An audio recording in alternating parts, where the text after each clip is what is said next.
I was standing in the middle of Oak Ridge Lane, my hands stuffed in my pockets, watching the HOA board members whisper and point at me from the porch of the clubhouse. Behind me, the giant sold banners were already hanging from street signs, flapping in the summer breeze. Their faces were priceless, a mix of confusion, anger, and something that looked suspiciously like fear. They didn't know it yet, but I wasn't just another homeowner in their little kingdom anymore. I had just bought the entire neighborhood. Every house, every lot, every inch of pavement they thought they ruled. And it all started because they fined me for my cars. The president, Mr. Thompson, a man whose permanent frown lines made him look like he'd been born scolding people, stepped forward. He opened his mouth to speak, but before he could say anything, a black SUV pulled up and a man in a crisp suit stepped out holding a folder. He walked straight to me, ignoring the board entirely, and handed me the papers. I flipped them open and smiled. That's when I heard the gasps. But to understand how I went from paying petty fines to owning Oak Ridge Lane, we have to go back to the beginning. It all started 6 months ago when I moved into my dream home. A 2-story brick house with a wraparound porch, big oak trees in the yard, and a driveway I thought was perfect for my little car collection. I'd worked hard for those cars. 2 vintage Mustangs, a bright red Camaro, and my dad's old Chevy truck. They weren't just metal and paint to me. They were memories, milestones, and proof that years of blood, sweat, and sleepless nights running my auto shop had paid off. I thought the neighborhood was peaceful at first. Kids rode their bikes in the cul-de-sac, neighbors waved as they walked their dogs, and the lawns looked like they'd been cut with tweezers. But within a week, I got my first letter from the HOA. It was printed in bold red letters. Violation notice, excess vehicles visible. They claimed I was breaking community standards by parking more than 2 cars in my driveway. I thought it was a misunderstanding, so I called their office. That's when I met Mrs. Green, the vice president. Her voice was sugary sweet, but her words were sharp. It's nothing personal, she said. We just like to maintain a certain look in Oak Ridge. I tried to explain that my cars were well kept, insured, and didn't block anyone. She didn't care. Rules are rules, she chirped. If you don't like them, you can always move. I hung up feeling like I'd been slapped. Still, I figured paying the $50 fine would be the end of it. Spoiler, it wasn't. 2 weeks later, another notice arrived. This time it was $100, then $200, then $500. They claimed I'd failed to comply with corrective action. It didn't matter that I'd moved 2 of my cars into the garage. They sent pictures of the others as evidence, like I was some kind of criminal. I started feeling like a prisoner in my own home. Every time I stepped outside, I saw someone from the HOA driving by slowly, taking photos. Neighbors stopped talking to me. A few even crossed the street when they saw me coming. That was my low point. I poured my life into building something for myself, only to be treated like a problem that needed fixing. I thought about selling the house just to get away from them. Then, one Saturday morning, something changed. I was sitting on my porch drinking coffee when I overheard Mr. Thompson and Mrs. Green talking to a real estate agent across the street. They didn't notice me, but I heard every word. They were complaining about how the HOA was in debt from a failed beautification project and how they were struggling to pay off the loan. The agent asked if they'd considered selling off HOA-owned lots to raise money. Thompson laughed and said, "Nobody in this neighborhood could afford to buy them anyway." That sentence lit a fire in me. For the next month, I worked quietly. Every night, after closing my shop, I'd research the HOA structure, read public records, and dig through county filings. I learned that several homes were in foreclosure. Others were owned by elderly residents who were thinking about selling. And thanks to the HOA's debt, they were desperate to offload certain assets they didn't realize I could buy. I kept my head down, paying my fines without complaint, all while making calls to banks, investors, and a lawyer friend of mine named David. Piece by piece, the plan came together. Then came the day I started buying. First, I bought 2 houses from elderly couples who were moving to Florida. Then a foreclosure the bank was happy to unload for pennies on the dollar. Slowly, I started connecting with other frustrated residents who wanted out of the HOA nightmare. They sold to me quietly. No one suspected a thing. By the time the HOA realized multiple houses were being bought by the same holding company, it was too late. The holding company was me, and that's how we got here. Me standing in the middle of Oak Ridge Lane, holding the deed to the entire neighborhood, the board staring at me like I just pulled the rug out from under them. But what happened next?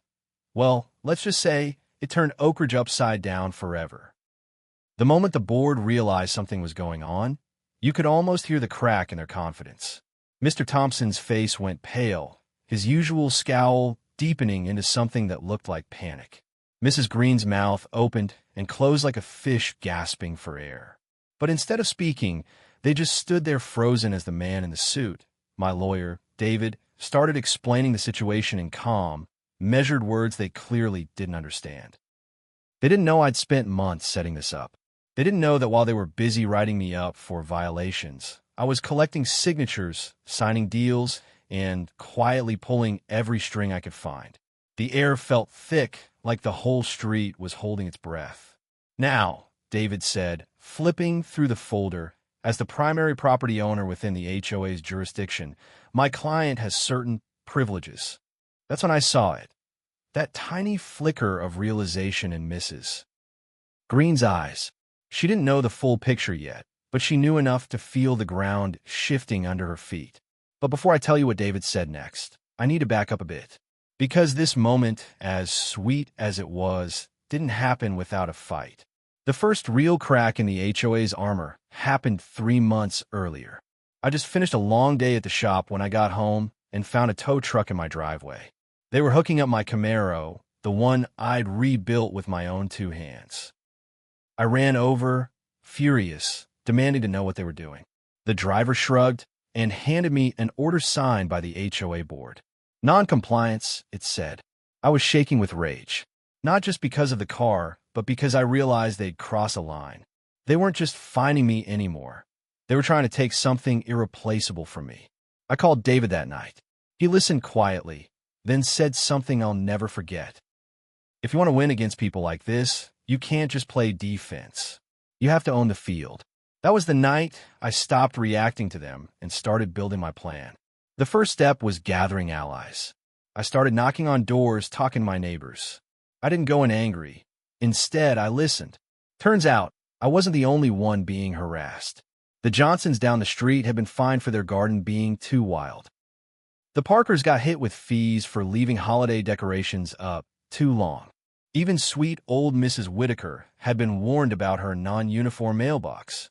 The more stories I heard, the more determined I became. I told them I might have a way out, but I needed their trust. Slowly, people started tipping me off about board meetings, bad financial decisions, and which residents were thinking about selling. Then came the foreclosure auctions. I showed up with cashier's checks, staying quiet, never revealing my real name. House after house slipped into my hands, each one a chess piece in a much bigger game. The funny thing? The HOA barely noticed. They were too busy arguing over lawn height regulations to see that I was becoming their biggest landholder. But my quiet climb didn't stay quiet forever. One night, as I was coming home, I noticed a black sedan parked across from my house. Inside, I could see Mr. Thompson in the driver's seat, staring at me like he was trying to solve a puzzle. A week later, Mrs. Green accidentally showed up at the same coffee shop where I was meeting a potential seller. They were starting to sniff around. That's when I knew I had to move faster. I pushed through the last few purchases, securing the final properties I needed. And then, on a warm Friday morning, David walked into the county records office with a stack of deeds and walked out with a single piece of paper that changed everything. Fast forward to today, and here we were. David closed the folder and said, "My client now holds majority ownership of Oak Ridge Lane's properties and thus has controlling interest in the HOA's voting power." The silence that followed was almost comical. Mr. Thompson stammered, That's impossible." David smiled. "Check the records." Mrs. Green's voice cracked. "You can't just take over." "Not take over," I said finally, stepping forward. "But I can make changes." And that's when it happened. A loud crash erupted from the end of the street, followed by shouting. People started running in that direction, panic written on their faces. I turned and saw smoke curling into the air. Something had gone very, very wrong, and it was happening right in the middle of my victory. The smoke was rising fast, thick and dark against the blue sky, and the air was filled with the acrid smell of burning rubber. I ran toward the commotion, my heart pounding, David right on my heels. Half the neighborhood was already gathered near the corner lot, where one of the houses I'd recently purchased stood. Only now, it wasn't just a house. It was a roaring, chaotic mess. Flames licked up the side of the garage, and in the driveway sat a charred heap that I instantly recognized. One of my Mustangs, the same one I'd moved here temporarily while my garage was getting new flooring. My jaw tightened. "Call 911," someone yelled. Those sirens were already in the distance. A few neighbors were frantically dragging hoses across their lawns, spraying the fire to keep it from spreading. But even from where I stood, I could see this was no accident. The garage door was halfway open, warped from heat, and right in front of it, tossed carelessly on the lawn, was a red gas can. I scanned the crowd. Most people were panicked, but not everyone. Standing a little apart from the chaos, Mrs. Green had her arms crossed, her lips pressed into a thin, almost smug line. When she caught me staring, she looked away quickly. Before I could confront her, the fire truck screeched up, and firefighters jumped out, barking orders. The crowd parted, and I was shoved back as they worked. In less than 10 minutes, the flames were contained, though the damage was done. The Mustang was a total loss, and the garage was gutted. A firefighter walked over to me, pulling off his helmet. "This fire was set," he said flatly. "Accelerant on the floor, ignition source near the car. We'll be filing a full report." I nodded slowly, though inside my chest, something heavy and hot was building. They burned my car. They tried to scare me, or maybe worse. But I couldn't lose control now. Not in front of the neighborhood. While the firefighters packed up, I caught bits of conversation around me. Whispers about retaliation, insurance scams, and maybe he deserved it. It was clear some people still didn't know the truth about what I'd been doing, and others were more than happy to spin their own version. I walked back toward my house, my mind racing. If this was the HOA trying to intimidate me, it was the dumbest move they could have made. Because now I wasn't just going to control Oak Ridge Lane. I was going to change it completely.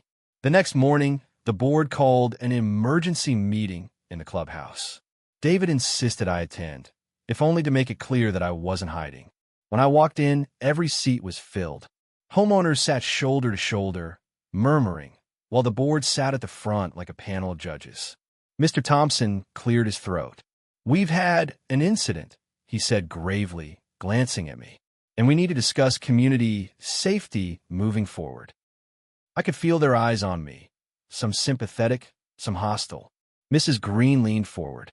"Given recent events, we believe it's best for certain residents to comply with stricter property use guidelines." "That's enough," David cut in, his voice calm but firm.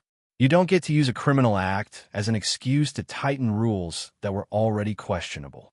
The room erupted in chatter, half the people agreeing, the other half arguing. It was chaos, until a voice from the back cut through it all. "I heard the fire wasn't an accident," an older man said loudly.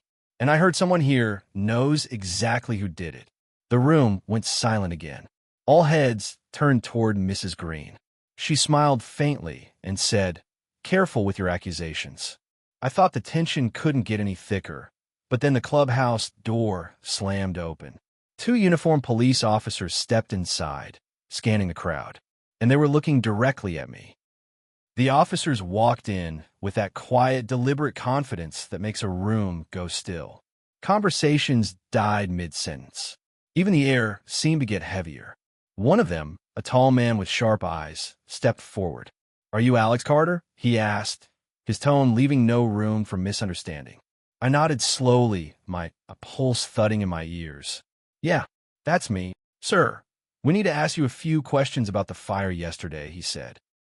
His voice was calm, but the fact that every single person in the room was staring made it feel like a public trial. David immediately stood up. "My client will cooperate fully, but any questions will be directed through me." Mr. Thompson leaned back in his chair with the smallest smirk, as if this was the moment he'd been waiting for. Mrs. Green's lips curled in satisfaction. The officer continued, "We've received an anonymous tip suggesting that you may have set the fire yourself, Mr. Carter." Gasps rippled through the room like a wave. Someone muttered, "I knew it," while another whispered, "That doesn't make sense." I took a deep breath, holding back the urge to explode. "You think I burned my own car? The one I spent years rebuilding." "That's why we're here, to get your statement," the officer replied evenly. David placed a hand on my shoulder. "We'll be happy to answer any questions at the station, but for now, this is not the place for an interrogation." The officers exchanged a glance, then nodded. "We'll follow up shortly. Please be available." With that, they turned and left, the door swinging shut behind them. The moment they were gone, the room erupted again. "Insurance scam," someone shouted. "He's lying," another yelled. "That's ridiculous. He's been targeted since he moved in," a woman near the front argued. It was chaos. And in the middle of it all, Mrs. Green stood up, smoothed her skirt, and addressed the crowd. "This is exactly why we need stricter controls over who moves into Oak Ridge Lane," she said, her voice dripping with faux concern. "For the safety of our community." That was my breaking point.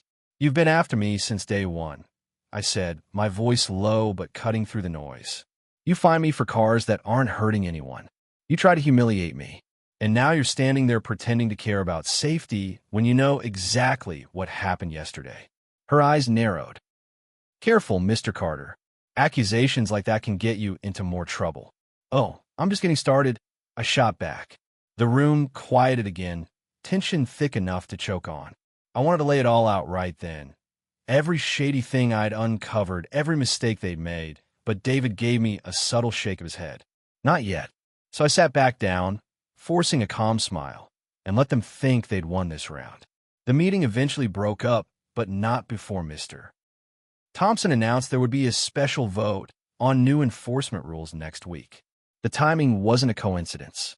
They wanted to lock me down before I could make my next move, but they didn't realize I'd already made it.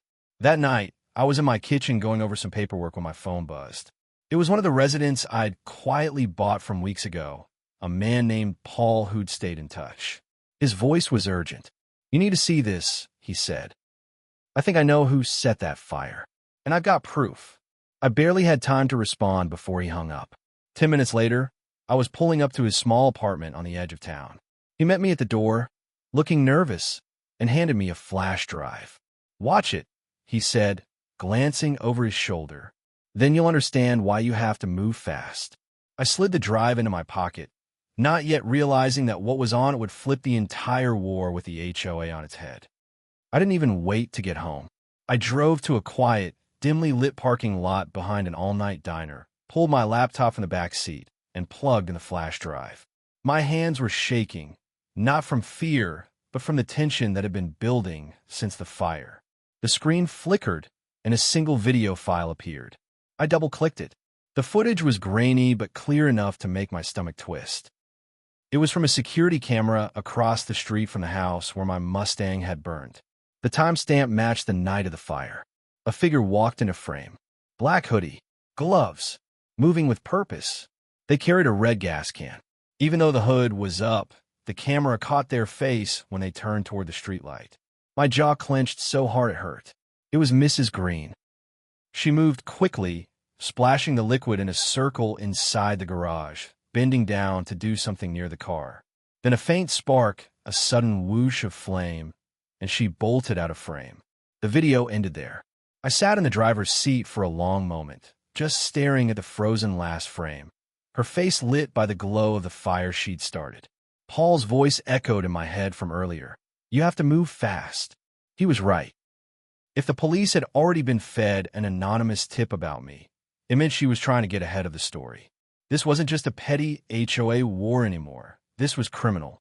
I drove straight to David's place, waking him up with 3 sharp knocks. He answered in sweatpants and a t-shirt, his hair a mess, but when he saw my face, he knew it was serious. We watched the footage together, his expression hardening with every second. When it was over, he leaned back in his chair. "This changes everything," he said. "We're not just defending you anymore. We're going to dismantle them." But he also warned me to be strategic. We can't just march into the next meeting and play this. If she feels cornered, she might destroy evidence or find a way to twist this back on you. We need to make sure the board, the police, and the homeowners all see it at the same time, so there's no way for her to spin it. It made sense, but it meant waiting. And waiting meant giving her more time to cause damage. The next few days were tense. Mrs. Green kept up appearances, walking her poodle around the neighborhood, smiling at people, even waving at me as if we were old friends. But I could see it in her eyes. She was daring me to make a move. Meanwhile, word about the special vote spread. It was set for Friday night in the clubhouse. The rules they wanted to pass would give the HOA sweeping new powers, including the ability to seize property over unpaid fines. It was clearly aimed at me, but also at anyone else who dared to push back. I decided Friday would be the day. By Thursday night, everything was in place. David had spoken to the police quietly, showing them the footage without revealing our timing. They agreed to be present at the meeting, just in case. When Friday came, the clubhouse was packed. Residents were shoulder to shoulder, the air buzzing with tension. The board sat at their long table, papers neatly stacked, smug smiles plastered on their faces. Mrs. Green avoided looking at me, which told me she knew something was coming. Mr. Thompson called the meeting to order, launching straight into the vote. He read off the new rules with the kind of self-importance only an HOA president could muster. And just as he finished, David stood up. Before any vote takes place, my client has something to share with the community. All eyes turned to me. I pulled a small projector from my bag and set it on the table. The lights dimmed. The video began to play. Gasps. Murmurs. Someone shouted, "That's her." Mrs. Green shot to her feet, her face pale, her mouth opening and closing in panic denial. But before she could speak, the clubhouse doors swung open. 2 uniformed officers stepped inside, and this time they weren't looking at me. The officers walked in with quiet authority, and the room went dead silent. You could hear the hum of the projector and the faint thump of someone's nervous foot tapping on the floor.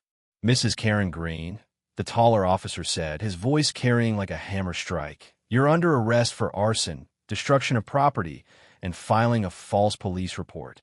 The gasps were deafening. A few people even stood up to get a better look. Mrs. Green's poodle barked from under her chair as she froze, eyes wide like she'd been caught in the headlights of an oncoming train. "This is ridiculous," she shrieked, knocking her chair over as she stood. "He's framing me. This is all." But her words were drowned out by the sound of handcuffs snapping shut. The officers read her rights in the calm, practiced tone of people who'd done this 1,000 times before. Her protests got weaker, turning into mutters, then into silence as they walked her out the door. The moment it shut behind them, the room exploded into a mix of shouting, laughter, and disbelief. Some were cheering. Others looked stunned. A few of Mrs. Green's allies on the board just sat there like statues, staring down at the table, suddenly very interested in the grain of the wood. David stepped forward, his voice cutting through the noise. "With the vice president of the HOA arrested and facing serious charges, my client, as majority property owner, is formally calling for a vote of no confidence in the current board." It was like watching dominoes fall. People who'd been silent for months suddenly found their voices. Complaints poured out. Unfair fines, harassment, favoritism, money mysteriously disappearing from HOA projects. Even Mr. Thompson's loyalists turned on him, sensing the tide had shifted. By the end of the night, the vote was unanimous. The board was dissolved. And just like that, Oak Ridge Lane was mine. I stood at the front of the room, looking out at the neighbors who'd once avoided me, whispered about me, even believed the worst of me. Some looked embarrassed. Others just looked tired. "I didn't buy this neighborhood to get revenge," I said. "I bought it because we all deserve to live somewhere where rules make sense, where people are treated with respect, and where no one is above the law. That starts today." A few people clapped, then more, until the whole room was on its feet, cheering. Over the next month, I used my position to scrap the petty rules, cut the bloated fees, and return control of the HOA to the homeowners themselves. We rewrote the bylaws so no board could ever have that kind of unchecked power again. As for the properties I owned, I didn't keep them all. I sold some back to residents at fair prices, rented others out to families who'd been priced out of the area, and turned one foreclosed lot into a community park. One evening, as I was locking up my shop, Paul pulled up at his truck.